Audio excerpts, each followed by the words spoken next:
Pues bien, presten atención, porque esta es una de las reacciones que más trabajo suelen dar y es ver cómo podemos llegar al canfeno a través de una serie de reacciones desde el pineno. Y eso involucra distintos tipos de pasos que trataremos de explicar eh, con el mayor detalle posible y a la distancia. Es una tarea que generalmente se hace en el pizarrón y que lleva un tiempo considerable para mostrarles bien toda la estereoquímica y las posibilidades de cambio que tenemos.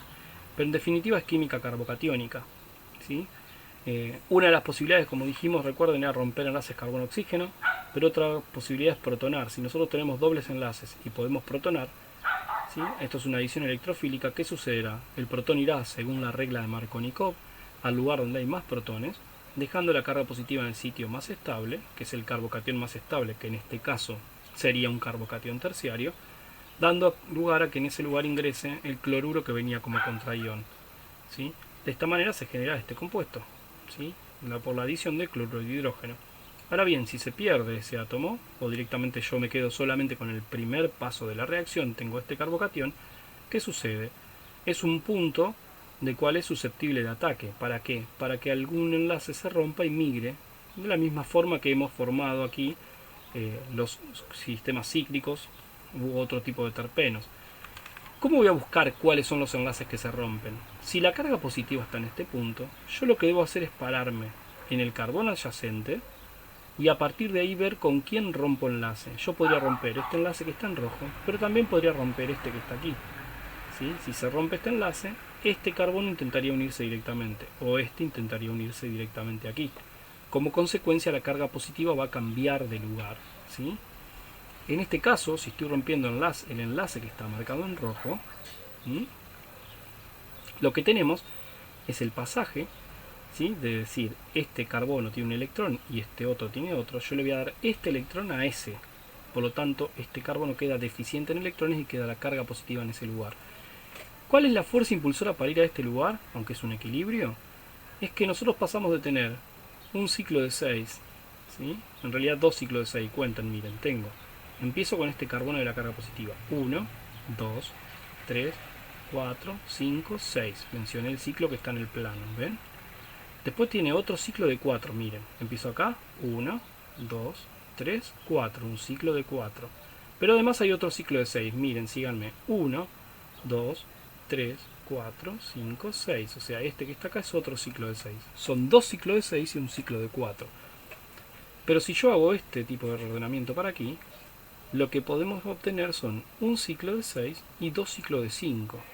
1, 2, 3, 4, 5 para este lado, 1, 2, 3, 4, 5 para el otro y el de 6 que está en el plano.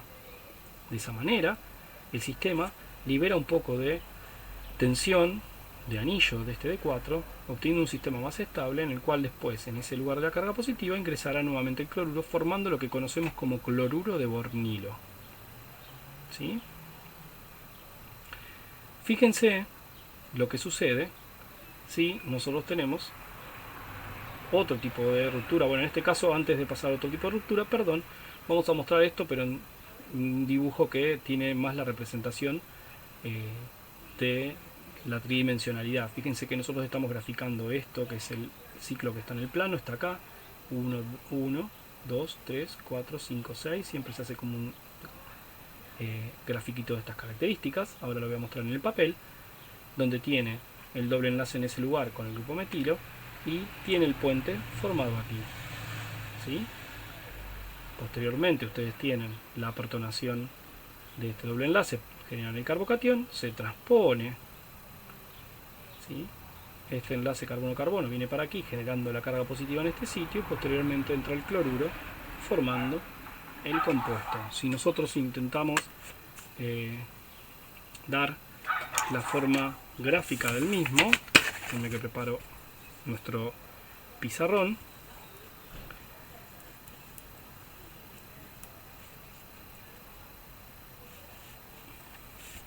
Si nosotros tenemos entonces, si queremos representar los pasos en forma tridimensional, siempre lo primero que se hace es graficar esa parte del ciclo, que son los de 6. No hacen un ciclo hexano, hacen como un librito así. Déjenme que les grafico acá cómo es la molécula que teníamos graficada, creo que era de estas características, ¿sí? un doble enlace en este lugar, un metilo aquí y teníamos un puente aquí que tenía estas características. Pues bien, vamos a graficar algunos, vamos a marcar algunos enlaces para que nos tengamos como referencia. Si yo tengo ese enlace como referencia con el doble enlace, podré ver que tengo en ese lugar ese metilo, ¿sí? Y si marco con amarillo estos carbonos que están acá, fíjense, estaría marcando estos sitios. 1, 2, 3, 1, 2, 3. ¿Ven? Entonces en ese caso ya sé que el puente tiene que ir entre esos dos puntos y tiene el piquito de los sustituyentes. ¿Cómo es la reacción? Pues si protono inicialmente, la adición será según Markovnikov sobre el doble enlace, irá donde hay más hidrógeno.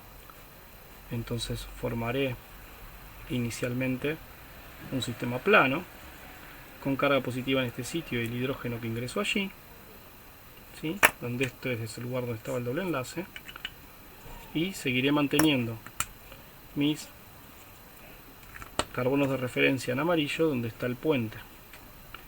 Y lo que estamos diciendo es que lo que se va a romper, en el caso de lo que graficamos recién,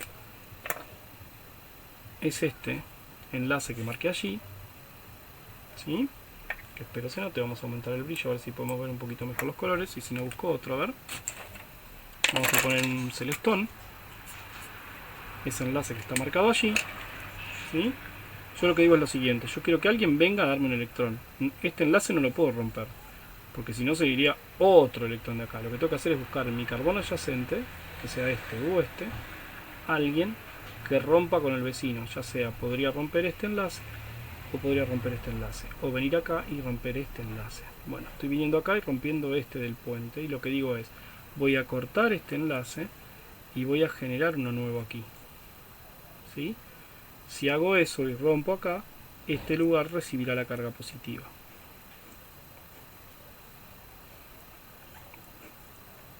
Vamos a graficar los puntos de referencia para que ustedes vean. El enlace en rosado está ahí. Los carbonos en amarillo son esos. Lo que pasa es que ahora rompí este enlace y formé uno potencialmente nuevo en ese sitio. Así que mi puente pasa a estar aquí, pero ahora este lugar perdió un enlace y pasa a tener la carga positiva. Lo que me falta es el grupo metilo en ese sitio. Por último, lo que ingresa es el cloruro, obteniendo la molécula que teníamos graficada en nuestro slide, digamos, en 3 dimensiones. ¿Sí? Se comprende cómo entonces ver este tipo de uniones. Una posibilidad sería hacer otro tipo de rupturas, si partimos de la misma molécula para llegar incluso a otro compuesto que está en el slide, pero primero lo voy a mostrar en 3 dimensiones para mostrar el cambio, que es lo que generalmente más complica. Partimos de la misma representación inicial que teníamos de nuestro pineno y marquemos los puntos de referencia de igual manera como hicimos antes, así podemos referenciar los cambios al ejemplo anterior. En este caso comenzamos nuevamente con una protonación, ¿sí? De esa manera, de nuevo, según Markovnikov, vamos a protonar en este lugar para dejar el carbocatión terciario más estable. Siempre seguimos marcando nuestros puntos de referencia para no perdernos en el gráfico de la molécula, ¿sí? Y tenemos este tipo de estructura aquí con el hidrógeno adicionado en este sitio y la carga positiva acá, ¿sí? ¿Cómo hacemos nosotros esa representación? ¿Cómo hacíamos? Pues bien, nosotros marcábamos el dibujo en 3 dimensiones de esta manera, tratando de representar el ciclo de 6 miembros que aquí se encuentra en el plano, ¿sí? Donde nuestro doble enlace está en esa posición inicialmente, y tenemos nuestros carbonos marcados en amarillo en ese sitio, que son los que estábamos marcando los puentes iniciales, donde tenemos nuestro puente y nuestro metilo, y que al protonar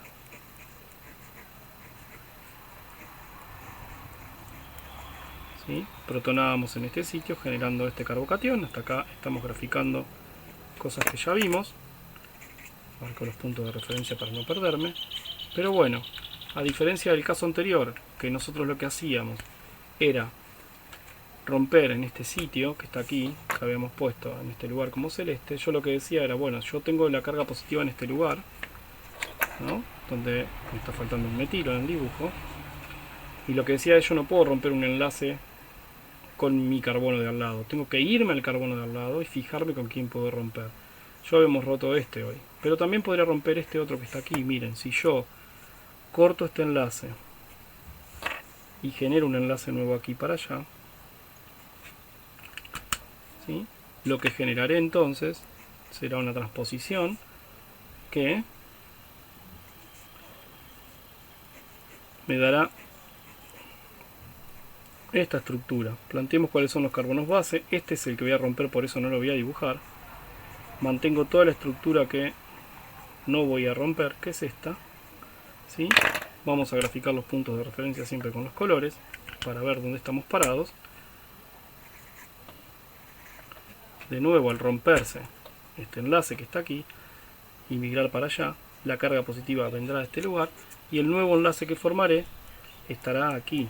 Rompí este enlace para formar uno nuevo, que es este, ¿sí? Este es el que tenía, este es el nuevo que genero, migrando la carga positiva a este sitio, ¿sí?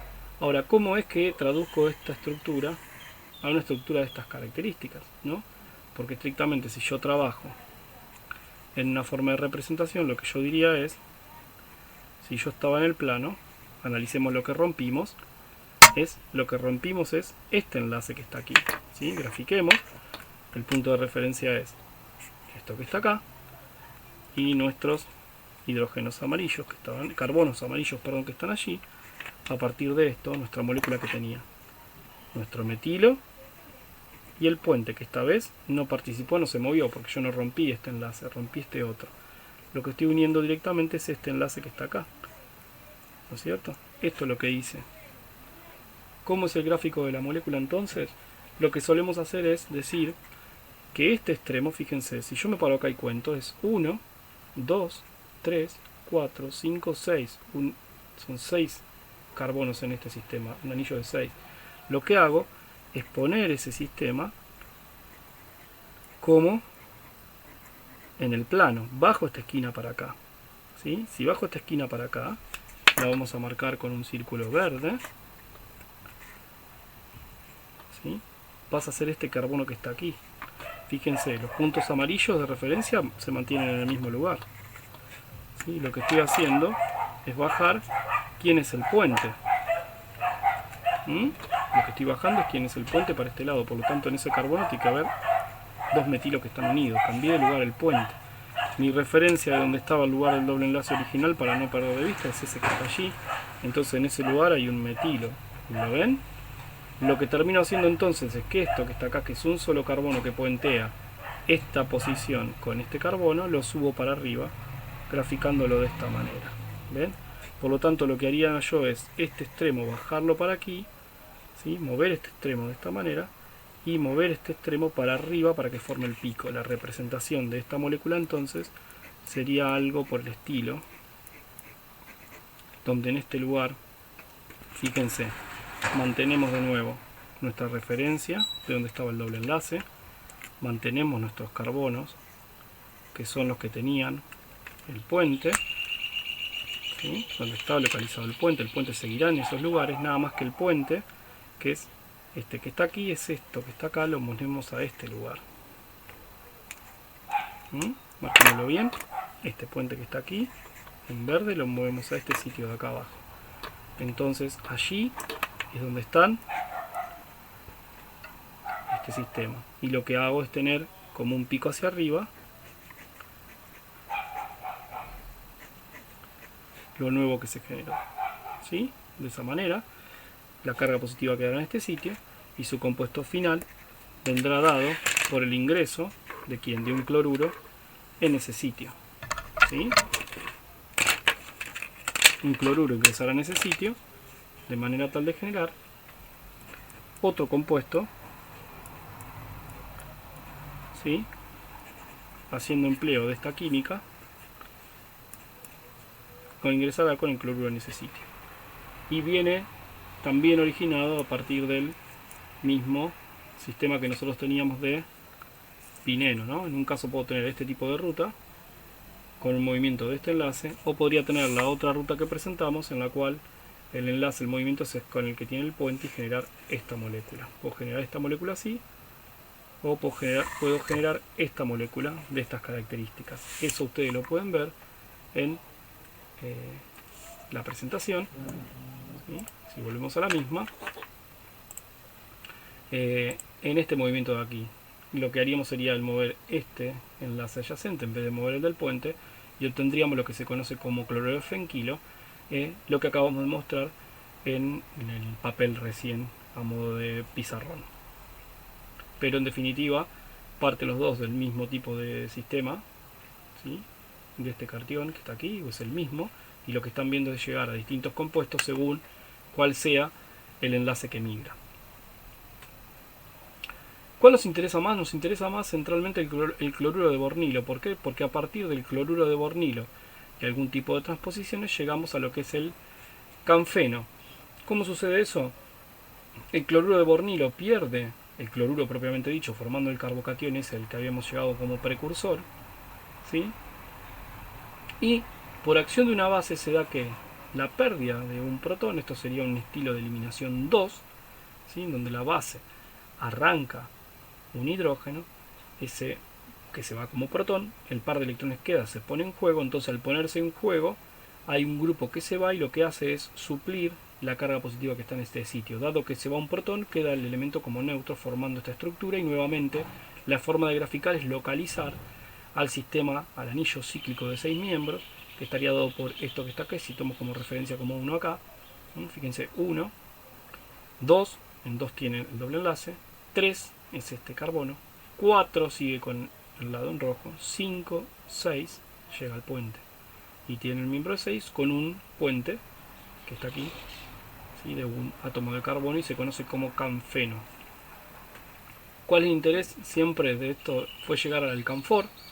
Entonces fíjense, ya vimos de pineno a cloruro de bornilo y recién vimos de cloruro de bornilo a canfeno, ¿sí? De acá de pineno a cloruro de bornilo tenemos un tipo de adición para generar un carbocatión, y lo que se mueve es este puente hacia este lugar, ¿sí? Aquí lo que sucede es lo que vimos acá arriba, sucede luego de la pérdida del cloruro, aparece un carbocatión que por ayuda de una base, por un mecanismo de tipo E2, genera el reordenamiento para dar este canfeno, esta molécula neutra. Hay una reacción intermedia que es esta que está acá, que podemos encarar para ver cómo es que sucede, que es el tratamiento con ácido acético para formar este acetato de isobornilo. El acetato de isobornilo sufre una hidrólisis, ¿sí? Por lo cual se rompe el éster y queda el alcohol, y una posterior oxidación nos permite llegar al alcanfor. Claramente estos últimos pasos son bastante intuitivos en base a lo que ustedes conocen, que es un éster se hidroliza, y el isoborneol lo que hace es pasar ¿cómo es? Por una oxidación al compuesto carbonílico correspondiente. Lo que quedaría a ver es cómo es que sucede este intercambio que tenemos aquí para poder explicar las estructuras que están allí, que es lo que suele dar más trabajo al momento de explicar uno y otro caso, ¿sí? La química está involucrada es relativamente sencilla, es un ácido, por lo cual esto se protonará y generará el carbocatión más estable. Lo que yo tengo que evaluar es cuál es el enlace que se está rompiendo para llegar a la estructura que me proponen allí. Ahora estoy copiando las estructuras para tratar de encarar la resolución de este sistema para mostrarles cómo poder llevar del canfeno al acetato de isobornilo, ¿sí?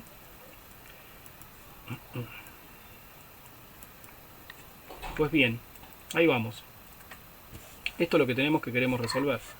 ¿Cómo es que puedo llegar del canfeno, que es esta estructura? Mostramos de nuevo en nuestros slides. El canfeno, que es esta estructura, ¿sí? Al acetato de isobornilo, que es esta estructura. que aparentemente uno cuando la mira por primera vez no tiene ningún tipo de relación. Lo que estamos colocando en esta reacción es ácido acético y ácido sulfúrico, ¿sí? Son los reactivos que estamos colocando en este lugar. Y lo que estaría sucediendo es lo siguiente. Pensemos, si yo tengo el canfeno, ¿sí? Esto es una actividad que siempre hacemos en el pizarrón y tratamos de pensar entre todos. Y yo voy a tratar de hacerlo lo más natural posible para hacerlo en el momento. Estoy resolviendo con ustedes el ejercicio en este momento mientras estoy haciendo el video.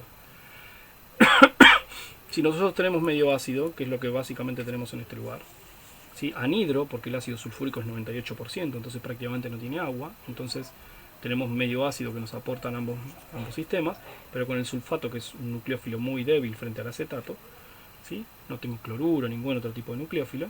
Los nucleófilos son sulfato o acetato. El acetato va a ser un poquito mejor nucleófilo. Lo primero que podemos pensar que es en la protonación de este doble enlace. ¿Cómo se protonará? Bueno, pues se va a protonar, ¿sí? De manera tal de que el protón vaya donde hay más hidrógeno, que es, según Markovnikov, dejando la carga positiva en este lugar. ¿Están todos de acuerdo? El hidrógeno va a ingresar aquí. ¿Sí? De nuevo, grafiquemos algunos colores, aunque yo me hago una ensalada con los marcadores, pero marquemos algunos puntos de referencia, cosa de poder ver cómo va sucediendo la reacción. Pues bien, una vez que se genera ese catión que está allí, yo lo que tengo que ver es cómo llego de este compuesto por algún movimiento a este lugar, que básicamente si entró esto es porque la carga positiva quedó en este sitio. ¿Sí? ¿Se comprende? ¿Y cuáles son los indicios que yo tendría? Pues bien, miren esto. El puente que tiene el pico, esto que tiene el pico, tendría que estar involucrado en el puente y terminar en el lugar donde está este metilo, ¿sí? Que es este sitio. Uno podría pensar que esta estructura es esta, que está aquí, ¿no? Entonces, bueno, vamos a ir marcando distintos tipos de aspectos y pensar cuáles son los enlaces que pueden haber migrado para que nosotros podamos generar este tipo de compuesto. Entonces, como dijimos, si yo tengo el carbocatión, los enlaces que pueden romperse son los de los carbonos adyacentes. Si yo vengo y me paro en este lugar, en este carbono, la posibilidad es romper este enlace que está aquí y mover esto para este sitio. Pero si hago eso, sería una posibilidad hacer esa ruptura. Podemos ir graficando todas las variantes y fijarnos. Grafico la estructura modelo. Si quieren marcamos alguno de los carbonos de esta manera. Podemos marcar estos que están aquí y podemos darle un punto verde al puente, ¿sí? Entonces ya tenemos todos marcaditos, muy contentos. Entonces tenemos el doble enlace así acá, y lo que dijimos fue que podíamos venir y romper esto que estaba acá. Si rompo esto, lo que tendría que hacer es unirme directamente aquí, ¿no es cierto? Entonces yo podría decir que formo esto y genero este carbocatión. Marco la referencia esta que está acá y ya tenemos toda nuestra molécula, excepto que me falta mostrar este otro puentecito. Eso es una posibilidad que podría ser. Otra posibilidad, en ese caso lo que estaría rompiendo es, ¿sí? Para allá estaría rompiendo este enlace que está en celeste. No sé si tendré más colores, pero trataremos de hacerlo. Voy buscando mientras. Otra posibilidad que sería, bueno, ir hacia este lugar. Ya fui acá, voy para este lugar y puedo hacer algunas rupturas de distinto tipo. Puedo romper este enlace y formar acá la unión, ¿sí? Vamos a hacerla en naranja. ¿Cuál sería lo que haríamos? En naranja lo que diríamos es, rompo por ejemplo este enlace que está allí, grafico mi estructura base para tratar de hacer toda la representación.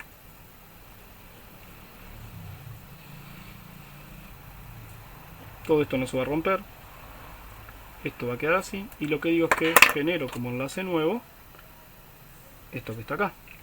Antes generaba como enlace nuevo esto que está acá. Lo demás queda en estos lugares. Los amarillos son estos. El pico queda en este lugar. Y en este lugar estaba el doble enlace. ¿Sí? ¿Lo ven? Esa sería la estructura. De esa manera que dejo un carbocatión en un sistema que estaría en este carbono, la carga positiva. Analicemos estas dos primeras instancias. Fíjense, si yo hiciera la primera propuesta, irme a este carbono y romper este enlace para formar este enlace, dejaría este carbocatión y por lo tanto entraría el acetato acá posteriormente, ¿no? Vendría el acetato y entraría en este sitio. Quiere decir que quedaría una cola pendiente con dos metilos donde estaría unido el acetato, y eso es lo que no se ve en este compuesto. Por lo tanto, esta ruta podemos descartarla. No veo que esté pendiente este grupo así. La otra posibilidad parece un poco más sensata, ¿sí? Fíjense que ahora hicimos esto. ¿Y qué nos queda en la molécula? Analicemos. Tenemos esta parte que tiene el pico, o sea, este ciclo, y tiene, ¿lo ven? Esto estaría así, y tiene un metilo cuando termina. ¿Está bien? Y tiene hacia un lado toda esta parte de la molécula y hacia otro este otro pedacito. Lo que parecería ser es muy corto este ciclo, ¿no? Si ustedes se fijan, ¿cuántos tenemos? 1, 2, 3, 4 miembros. Si ustedes se fijan, no tienen 4 miembros, tienen 5 miembros. Así que esta posibilidad parecería que tampoco puede llegar a ser. ¿Qué nos queda probar? Lo que nos queda probar es la ruptura de este otro enlace. Lo voy a marcar con el rosado también porque no tengo. La idea sería poder decir qué pasa si rompo este enlace que está allí, ¿sí? Ese enlace que está allí. Entonces en definitiva lo que formaría sería un puente hacia allá. ¿Está bien? Sería un puentecito todo para este lugar. ¿Qué tendría? Tendría toda mi molécula de referencia sin tocar. No rompería este enlace ahora. El pico quedaría intacto. Nosotros tendríamos los carbonos en amarillo en este sitio, en estos lugares, ¿sí? Nuestro punto en verde aquí, y lo que estaríamos diciendo es que en realidad lo que rompo, no tendría que haber graficado esta parte, la voy a borrar, ¿sí? Lo que estoy haciendo es formar este enlace que está por aquí, donde uno directamente a aquello, a ese sitio. En ese sitio lo que tenía antes es el enlace con el metilo que quedaba acá, externo de esta manera. ¿Estamos de acuerdo? Eso es lo que tendría. Pensemos ahora si esto tiene posibilidad de ser. Si yo me fijo, de nuevo siempre como referencia, teniendo en cuenta el acetato isobornilo que está acá arriba, tengo esto involucrado en anillo de 5 para los ambos lados. 1, 2, 3, 4, 5. 1, 2, 3, 4, 5. Forma el puente y además tiene eso que está allí. Acá lo que me faltó es poner la carga positiva en este sitio, ¿sí? Y si veo las características, miren ahora. Yo tengo 1, 2, 3, 4, 5. Un anillo de 5 miembros, ¿sí? ¿Todo lo ven? Para el otro lado también tengo 1, 2, 3, 4, 5. ¿Sí? A su vez forma el puente ahora, porque esto será el enlace que quedará definitivo. Este enlace no está. ¿Está bien? Y además, el puentecito que está aquí, ¿sí? Tiene el piquito y el puente, y queda además en un carbono adyacente ese tipo de... Tiene la carga positiva en un carbono adyacente, que es lo que se vería acá para que ingrese el acetato. Entonces esta no es la opción verdadera y esta es la posibilidad. Lo que realmente está pasando es que se rompe este enlace que está aquí y se forma este nuevo que está acá. Lo que es la estructura base entonces pasa a ser esta, donde tengo por detrás esta otra parte. Y si ustedes se fijan, lo que voy a hacer es dar vuelta esto para aquí, dejando esto para allá atrás, y me queda esta estructura. Vamos a graficarla más arriba porque si no, no se va a ver.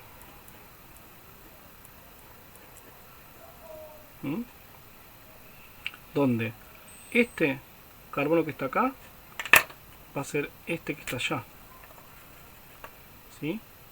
Y este que está acá es este que está aquí. Miren lo siguiente, este lateral es este. Se está apoyando allí, ¿ven? Y este otro es este otro que está acá. Eso es lo que estoy haciendo. Esto va para arriba y después de aquí viene el pico a este lugar. En este carbono está así, esto viene así. Con un metilo en este sitio. Y es aquí donde ingresa. Posteriormente, como esto tiene carga positiva, es aquí donde finalmente va a ingresar. No sé si se entiende el dibujo, pero bueno, yo lo que tengo es el pico acá arriba, es este puente. Termina el puente, tiene el grupo metilo, que es este grupo metilo que está acá. Todo esto es lo que está como base en este sitio. Y deja la carga positiva en este sitio por la migración. Esto es lo más difícil de hacer en realidad. Generalmente esto se puede generar, pero lo difícil es reorientar las moléculas. Por último, ¿qué sucederá? Pues lo que sucede por último es el ingreso en este sitio, ¿sí?, del acetato, que generará entonces el éster del acetato de isobornilo. Así tienen como es el pasaje de este sitio a esto. Esto claramente, si ustedes lo miran de arriba y lo aplastan, tendrán el equivalente de esa molécula en estas condiciones, ¿sí? Vamos a graficarla.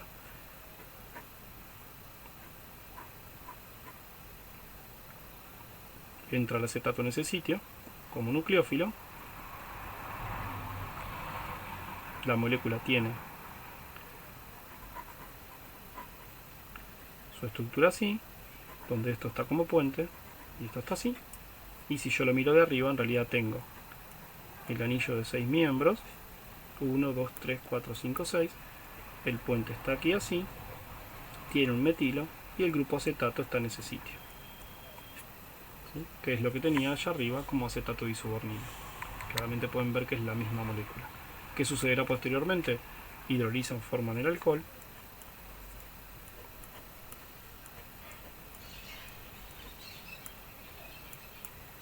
Y por último,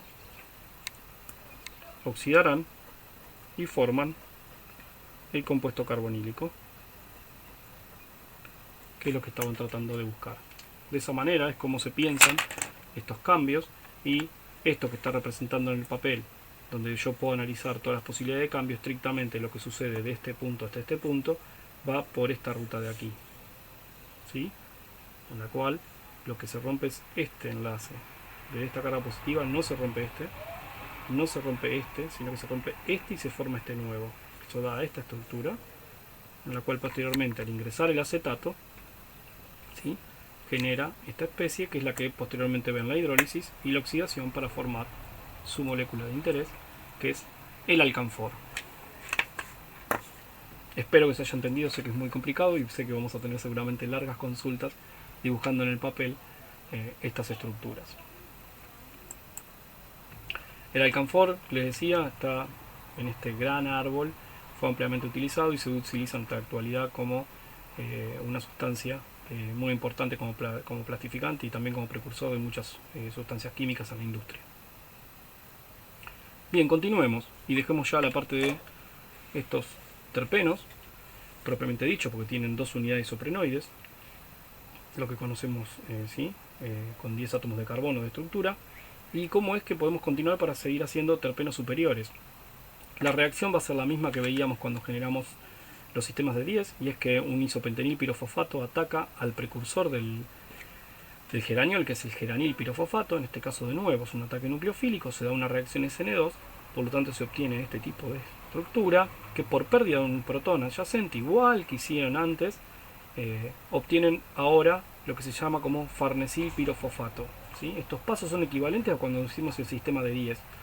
Este farnesil pirofosfato de nuevo puede tener distintos tipos de caminos. ¿Cuáles son esos caminos? Adelantándome, puede hidrolizar y aparecerá una H acá, ¿sí? Seguramente será el farnesol, pero en vez de hacer eso podría tener la pérdida de ese grupo, ¿sí? La pérdida de este grupo y que se genere una carga positiva. Esa carga positiva se ordenará, vendrá a este lugar, se pueden generar hidrocarburos, etcétera, como hicimos antes. Nosotros ahora no nos vamos a dedicar a extender eso. Es como que toda esa química la presentamos para los de 10 átomos de carbono. Ya presentamos la complejidad del sistema. Con 10 átomos de carbono pudimos ver cómo podíamos hacer hidrocarburos, tener sistemas oxidados de terpenoides, intercambios entre las isomerías de ellos, ¿sí?, entre los alcoholes del nerol geraniol y los aldehídos.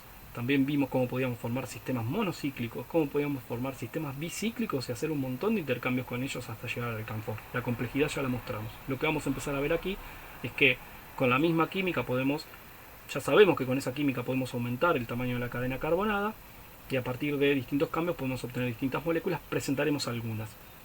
El farnesol, por ejemplo, está en aceites esenciales como la rosa, hierba, el limón, el neroli, etc.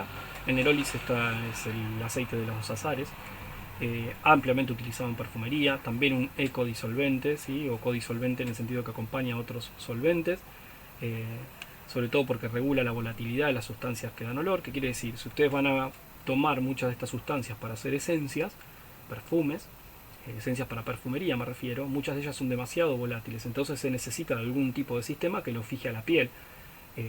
En los que son más económicos suele usarse etanol, pero eso irrita mucho, entonces muchas veces se utiliza algún tipo de terpeno superior, que es un líquido menos volátil, que es lo que ayuda a fijarse a la piel y que le dé mayor duración en el tiempo, además de la concentración de aceite esencial que tenga el perfume. Esa es la diferencia entre un perfume propiamente dicho o un agua de perfume o agua de toilette, como quieran llamarle, perdón mi francés, pero que tiene menor concentración en el aceite esencial y por eso menor precio también y menor durabilidad en el tiempo el olor. También se utiliza como pesticida natural, muchos tienen este tipo de características. Pueden tener estructuras de tipo bicíclico no puenteado, como es el seleneno. Aparecen compuestos en la manzanilla, de la familia de los azulenos, que son divinos si quieren investigarlos, tienen unos colores alucinantes. Pero bueno, y así podemos seguir esto. O sea, ¿qué vimos nosotros recién? No se asusten con este cuadro, es representativo, nadie les va a hacer estudiar de memoria esto. Es razonar la riqueza de compuestos que puede generar la naturaleza con un solo tipo de química. Puede parecer complicada la ruta del mevalónico, pero a partir de esa ruta, generando un solo ladrillo, ¿sí?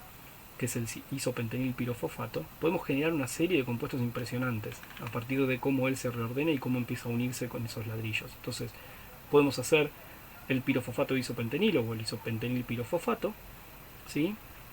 Y hacer los semiterpenos como vimos del isopreno, o unirse con otra unidad y formar lo que sería lo del geraniol, y toda la parte del nerol, neral, etcétera, que son los monoterpenos y todos los monoterpenos que vimos allí, limoneno, todo lo que vimos salió solamente de aquí.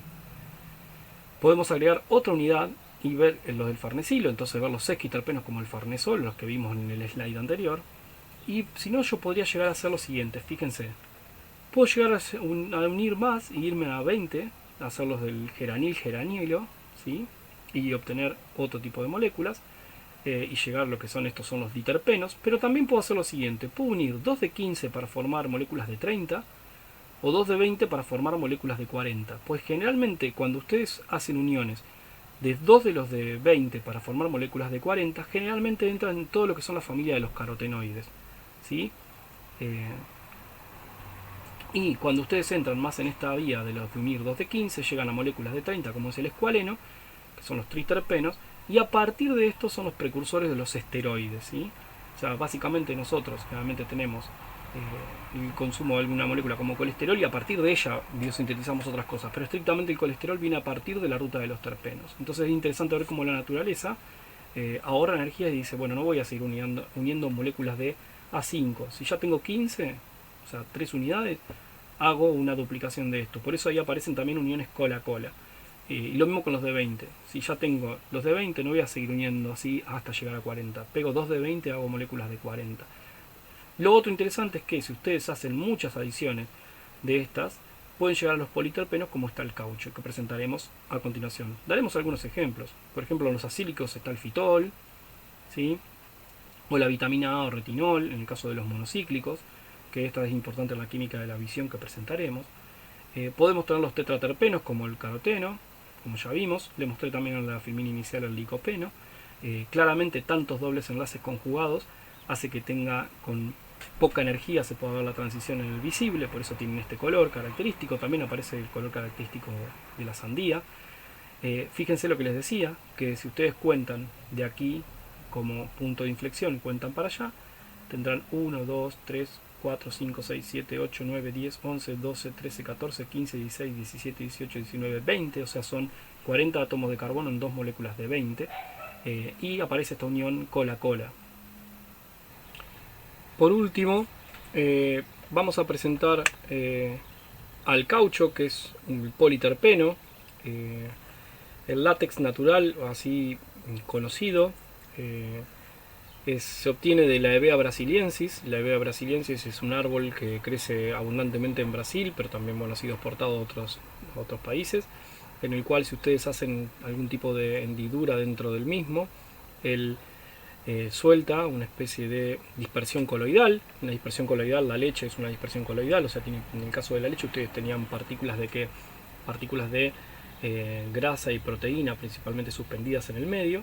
En el caso del Hevea brasiliensis, esa dispersión coloidal blancuzca que sale de la planta cuando le hacen estas hendiduras, lo que contienen en esas partículas son principalmente este polímero natural, que es un polisopreno, pero es cis en la configuración del doble enlace. Si ustedes tienen el isopreno en general, por cómo son las reacciones de polimerización típicamente, las reacciones de polimerización en medio en sintético, lo que suele ser es que un iniciador radicalario lo que hace es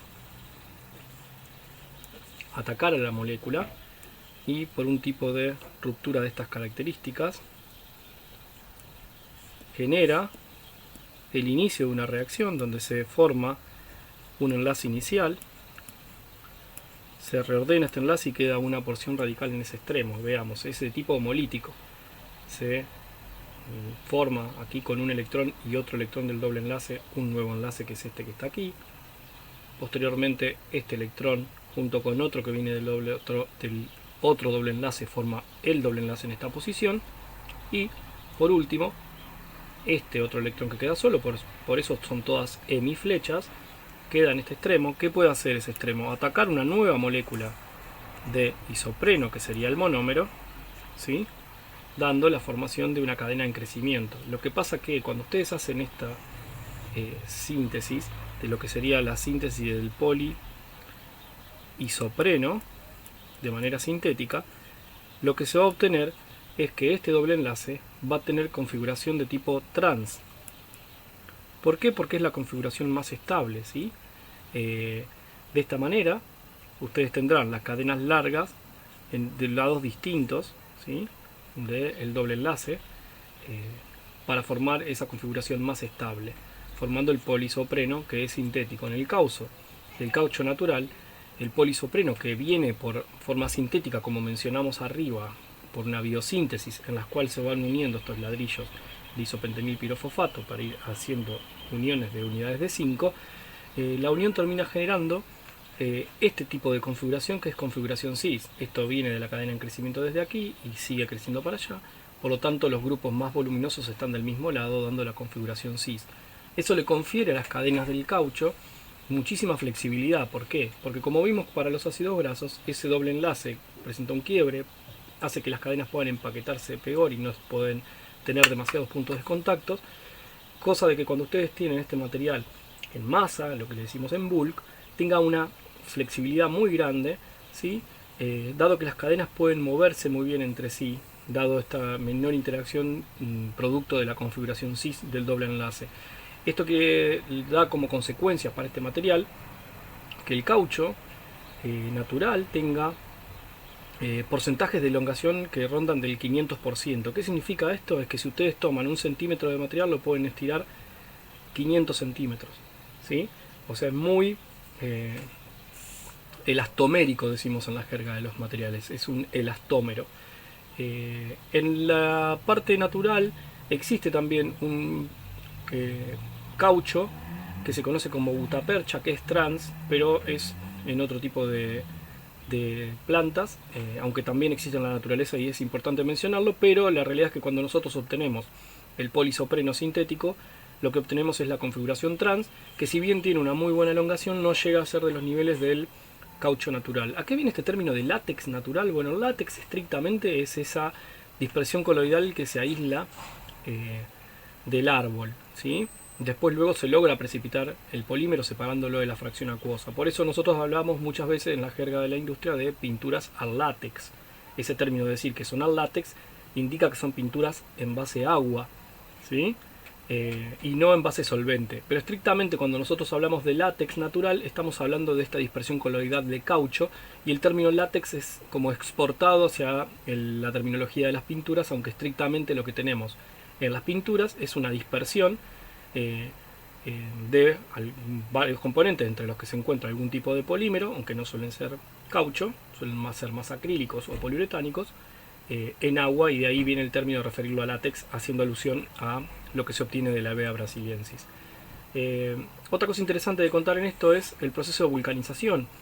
El proceso de vulcanización es algo que descubrió Goodyear, el mismo apellido que ustedes pueden encontrar en una de las marcas de neumáticos, y lo que encontró él fue que cuando ustedes tienen las moléculas de este látex natural, de polisopreno natural, y lo colocan en contacto con azufre y producen un proceso de calentamiento, se generan puentes por apertura de estos dobles enlaces, formando cadenas de azufre entre dos cadenas diferentes de polímero entre sí, formando puentes entre las cadenas, lo que le da un punto de refuerzo. De esta manera este material, que conocemos como caucho, o sea, caucho estrictamente es el látex natural que ha pasado por un proceso de vulcanización, para ser bien específicos, o sea, no es polisopreno natural, no es látex natural, sino que es caucho cuando pasó un proceso de vulcanización. Al tener puntos de contacto entre las cadenas, pierde esta capacidad elastomérica, si bien tiene flexibilidad, pierde esta capacidad elastomérica, y le da otro tipo de usos industriales, ¿sí? Como puede ser el de conformar uno de los materiales principales de los neumáticos, ¿sí? Aunque los neumáticos es un material compuesto, dado que contiene otro material de carga, además de alambre, etcétera, que le da resistencia. El caucho es un material que es un termorrígido. ¿Qué significa que sea un termorrígido? Que básicamente una vez que ustedes lo conformaron y le dieron forma, cuando enfría, queda de esa forma. Por calentamiento no vuelve a deformarse. Se podrá quemar, degradar, pero no puede ser fundido para ser moldeado de otra manera. Eso es un termorrígido. En cambio el látex natural es un termoplástico. Ustedes por calentamiento pueden ablandarlo, darle otro tipo de formato y volver a utilizarlo dándole nueva forma. Entonces de esta manera podemos entender que el látex, uno de los polímeros que más utilizamos industrialmente, es básicamente un polisopreno, ¿sí? Con uniones cis cuando es natural. También hay algunos ejemplos de uniones trans en el medio natural, pero típicamente esta unión trans es la que se obtiene por el polisopreno comercial, y que este además puede someterse a un proceso de vulcanización para obtener este material importante que es para nosotros en nuestra vida cotidiana, que es el caucho. Para ir finalizando, les voy a mostrar algunas otras aplicaciones. Una es el tema de cómo funciona la química de la visión. En este caso, por ejemplo, cuando consumimos beta-caroteno, mediante reacciones enzimáticas podemos obtener lo que conocemos como vitamina A. Así que de alguna forma no está esto mal dicho de que si comemos zanahoria vamos a ver mejor. Estrictamente no es que vamos a ver mejor, lo que va a suceder es que vamos a ver, porque participa en la química de la visión. Cuando nuestra molécula de vitamina A través de enzimas hepáticas puede convertirse en este compuesto que se conoce como 11-cis-retinal, que refiere al cambio de configuración de este doble enlace, ¿sí? Y al combinarse con el extremo amino de una opsina, termina conformando lo que conocemos como rodopsina, es decir, la vitamina A primero sufre un cambio de configuración y después una derivatización para formar una especie de imina, como pueden ver aquí, con el grupo amino de esta molécula. ¿Qué pasa? Cuando esta molécula es sometida a un fotón de luz a nivel de la retina, sucede una absorción de radiación dado el cambio de configuración. Esa absorción de radiación dada por el cambio de configuración cis a trans es lo que genera un pulso eléctrico, un impulso nervioso, que es transmitido a través del nervio y que generará en nuestro cerebro una imagen. Posteriormente, ¿cómo continúa el ciclo? Se hidroliza la imina, formando nuevamente el aldehído, pero es el 11-transretinal, ¿sí? Que volverá a entrar en el circuito para generar de esta manera la química de la visión. Estrictamente el fenómeno en el cual el fotón se capta es este que está aquí, y la absorción se debe a este cambio de configuración. Por último, les traigo una película que si no la vieron es interesante de ver.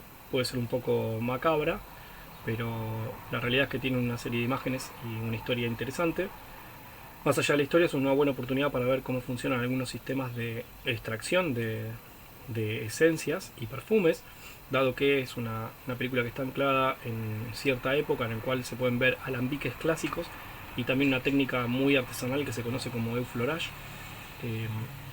Entonces lo que yo quiero ligar con esta última parte es los métodos de extracción que ustedes tienen para poder extraer este tipo de aceites esenciales de las plantas. En particular, dentro de las metodologías, ustedes pueden tener distintos tipos, pero las que se están utilizando últimamente son, por un lado, y los invito a buscar para que aumenten su conocimiento sobre este tipo de sustancias y ver la influencia en la industria de la perfumería.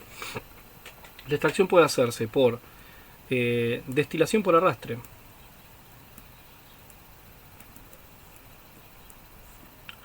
Destilación por arrastre, y particularmente lo que típicamente hacemos en química orgánica es por arrastre con vapor de agua. ¿Sí? ¿Por qué aprovechamos esta técnica? Bueno, estas sustancias son lípidos, o sea, son insolubles en agua, pero además son volátiles, entonces reúnen dos de las características más importantes para poder ser codestiladas con agua, ¿sí? Ambas componen a fase vapor, es fácilmente arrastrable, entonces si ustedes colocan el material seco generalmente en algún tipo de recipiente, aquí va el material seco, ¿sí? Y ustedes colocan en otro lugar algún tipo de caldera o generador de vapor, ¿sí? Lo que ustedes hacen es este vapor que se genera en un sector, enviarlo al material seco, ¿sí? Y el vapor de agua arrastrará del material las sustancias que cumplan esta condición, que sean insolubles en agua y que tengan alta presión de vapor, ¿sí? Entonces, estas sustancias serán arrastradas junto con el agua y ustedes podrán colectar en otro sistema que contendrán acá. Juntarán agua más el aceite. Ese aceite esencial suele separarse, dado que no es miscible con agua, y después se procede a purificar por distintos medios, ¿sí? Ya sean destilaciones fraccionadas, etcétera, dependiendo del tipo de perfil de sustancias que tengan. ¿Qué sucede? Hay muchas sustancias que son muy lábiles y no soportan las temperaturas a las cuales ustedes trabajan, que son menores de 100 grados, pero rondan los 100 grados, ¿sí? Entonces muchas veces se trabaja con otro tipo de técnicas, como pueden ser la extracción con solventes, ¿sí? Eso es otro tipo de técnica que habitualmente se utiliza. En este caso, ¿qué hacen ustedes? Es poner el material, ¿sí? El material que ustedes tienen, acondicionado adecuadamente, suele ser seco en general, que no tenga agua, lo van a poner en contacto con algún solvente orgánico que extraiga el material, ¿sí? Posteriormente, ¿qué hacen? Eliminan el solvente, perdón, y ustedes se quedan con un aceite crudo. ¿Qué sucede con este tipo de sistemas? Dependiendo del tipo de solvente que ustedes utilicen, generalmente recuerden que los solventes clorados son los que tienen una polaridad adecuada como para poder extraer este material, el aceite esencial, a partir del material vegetal o animal seco. Suelen quedar restos de solvente en el crudo, lo cual dificulta por ahí sus aplicaciones y sus usos, ¿sí? Sobre todo imaginen si quieren aplicar en cosmética u otro tipo de industrias en las cuales ciertos solventes pueden ser nocivos. Incluso en muchos casos hay ejemplos en los cuales se ponen pétalos de rosa en contacto con alcohol, etanol, y por más que el etanol nosotros podamos utilizarlo porque es uso medicinal, mucho uso de ese tipo de solvente también irrita la piel, entonces no está bueno que tenga altos niveles de alcohol también, ¿no? Pero también en el último tiempo han aparecido como dos técnicas muy de vanguardia. Una es la extracción con lo que se conoce como solvente supercríticos, fluidos supercríticos sería el término en realidad. Vamos a poner corrector, así queda bien prolijo. Y hay unas técnicas artesanales que todavía se mantienen, entre otras una que se conoce como eau-florage. Puede variar cómo se escribe dependiendo de la fuente que busquen, este es el término que yo conozco. Pero bueno, entonces tienen el Florage o la extracción con fluido supercrítico. En la extracción con fluido supercrítico ustedes habrán estudiado en fisicoquímica estas condiciones del punto crítico, un punto por encima del cual nosotros no podemos distinguir las características de la sustancia, ¿sí? De este cambio de fase líquido-vapor. Entonces uno puede aplicar sustancias que en ciertas condiciones las puedes tener como líquidos trayendo, ¿sí?, el aceite a partir del material, pero luego, una vez que tiene el extracto realizado, poder eliminar eso como si fuera un gas, dado estas características de trabajo por encima del punto crítico. Generalmente suele utilizarse, qué sé yo, por ejemplo, dióxido de carbono en la industria. Es algo que también se utiliza para descafeinar el café, como grandes técnicas, ¿sí? ¿Por qué? Porque la cafeína se puede utilizar en otro tipo de sistemas, en el caso de la cafeína, ¿no?, que es un alcaloide. Pero en este caso también, dado el costo que la industria puede llegar a pagar por una esencia de alta calidad, que sea muy lábil, como por ejemplo puede ser la esencia de jazmín, que es una esencia muy lábil, pero muy buscada, el costo que tiene un mililitro de esa esencia puede hacer que uno invierta en un gran costo en su extracción, sobre todo si obtiene un buen perfil del aceite. Pero por último, una técnica que aparece como interesante, que es antiquísima, pero se sigue utilizando también a nivel artesanal, es el Euflorage. En el Euflorage, ustedes lo que hacen es tomar algún material, grasa vegetal, muy refinada, la cual queda como una buena pasta muy refinada, y es colocar la grasa sobre una especie de tablones, ¿sí?, parecido a lo que es un chablón para hacer en serigrafía. Si es que conocen y habrán visto, podrán relacionarlo. Lo que se pone sobre eso es una capa de grasa, ¿sí?, de grasa animal refinada, y sobre la grasa animal refinada lo que se suele hacer es colocar pétalos frescos, ¿sí?, o el material vegetal fresco de la esencia que se quiere retirar. Es para extraer esencias muy frágiles, muy lábiles, le decimos nosotros. Al colocar los pétalos acá arriba sobre un material lipídico, ¿qué va a suceder? Va a haber un pasaje del aceite esencial del vegetal hacia el material graso que se encuentra sobre ese tablón, sobre ese soporte. ¿Qué se hace? Bueno, diariamente o cada 2 días se van retirando los pétalos que van a ir secándose y se van renovando con nuevos. Entonces la grasa animal que está en esto, esta grasa animal refinada, se va enriqueciendo en el material de aceite esencial que tienen los pétalos, ¿sí? De repetir este proceso mucho tiempo, ustedes pasan a tener una grasa enriquecida con el material lipídico del aceite esencial del material vegetal que colocaron acá arriba. Esa grasa después refinada es tratada para lograr sacar de allí el aceite esencial y se recuperan estas esencias de esa manera. Es una técnica antiquísima, y por eso les nombraba esta. Vamos a completar este esquema. Esto es con fluido supercrítico.